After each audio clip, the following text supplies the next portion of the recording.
નમસ્કાર, મારું નામ વસંતી. આ મારો દીકરો છે અને એની ઉંમર 35 વર્ષની છે.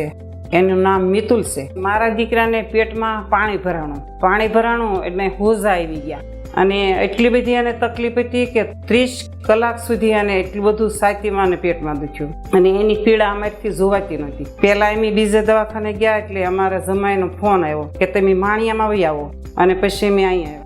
એમ ઇમરજન્સીમાં જ આવ્યા હતા. અમારે કોઈ પણ એવી શક્યતા નહોતી કે આ ઊભો થઈ શકશે એમ, પણ એને આવ્યા એટલે તરત જ એની સારવાર લઈ લીધી. 2 દિવસ એની આઈસીયુમાં રાખ્યો અને પછી એમ અમને રૂમ હોપ્યો. સાહેબે કીધું કે થોડીક વાર લાગશે પણ સારું થઈ જશે, તમે ચિંતા ન કરો એમ. સાહેબે તો અમને બધું જણાવી દીધું હતું, વેન્ટિલેટર સુધી કહી દીધું હતું, પણ એ પ્રોબ્લેમ આપણે ન આવ્યો. કેમ કે હાર્દિક સરે સારવાર બહુ કરી, ખડે પગે રહ્યા.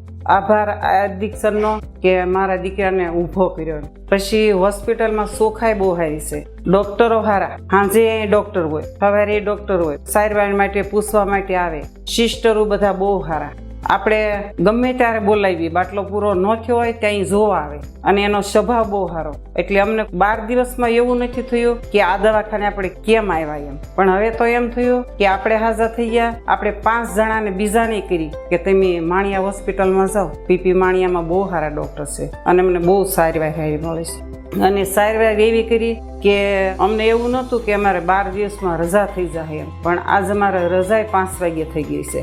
અને હું કોઈ પણને બીમારી કાંઈ પણ હશે તો હું કહીશ કે તમે પીપી માણિયા હોસ્પિટલમાં આવી જાઓ અને ત્યાં અભિસરાય બધું બહુ સારવાર અને બધું બહુ સારું છે. નમસ્કાર.